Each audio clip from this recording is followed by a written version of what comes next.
to show people how we measure? Metrics are fine. The metrics are fine. They're just not in the short term, and they're just not fixed in time. What are they? So, for example, do you love your wife? Yes. Right? Prove it. Like, what's the metric? Give me the number that helps me know, right? Because when you met her, you didn't love her, right? Now you love her, right? Tell me the day the love happened. It's an impossible question, right? But it's not that it doesn't exist. It's that it's much easier to prove over time, right? So all leadership is the same thing. It's about transition. So if you were to go to the gym, right? It's like exercise, right?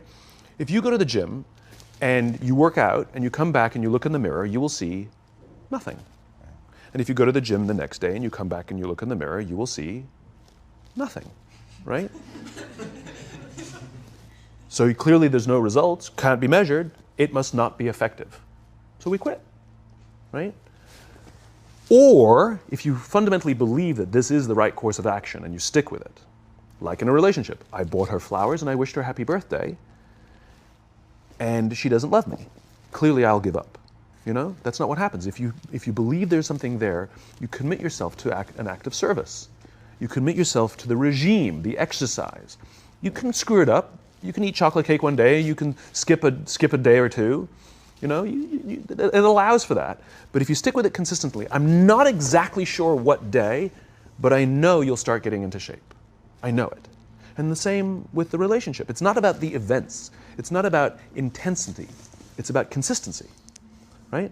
You go to the dentist twice a year, your teeth will fall out. You have to brush your teeth every day for 2 minutes. What does brushing your teeth twice a day for 2 minutes do? Nothing.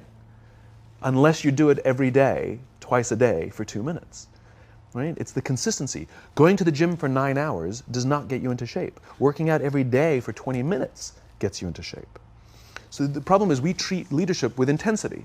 We have a 2-day offsite, we invite a bunch of speakers, we give everybody a certificate, you're a leader. Right? Those things are like going to the dentist. They're very important. They're good for reminding us or getting us back on track, learning new lessons. But it's the daily practice of all the monotonous, little, boring things like brushing your teeth that matter the most. She didn't fall in love with you because you remembered her birthday and bought her flowers on Valentine's Day. She fell in love with you because when you woke up in the morning, you said good morning to her before you checked your phone. She fell in love with you because when you went to the fridge to get yourself a drink, you got her one without even asking. She fell in love with you because when you had an amazing day at work and she came home and she had a terrible day at work, you didn't say, yeah, but let me tell you about my day. Right. You sat and listened to her awful day and you didn't say a thing about your amazing day. This is why she fell in love with you.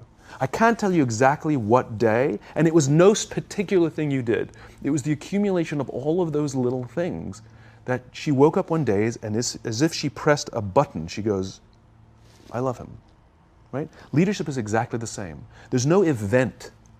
There's no thing I can tell you you have to do that your people will trust you. It just doesn't work that way.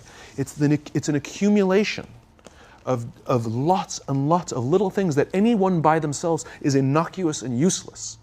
Literally, pointless by themselves. People will look at little things that are good leadership practices and say, that won't work. And you're absolutely right.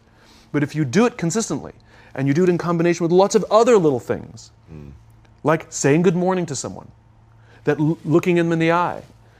My friend George, who's a 3-star general in the Marine Corps, he says his test for leadership, and I love this, he goes, his test for a good leader is if you ask somebody how their day is going, you actually care about the answer.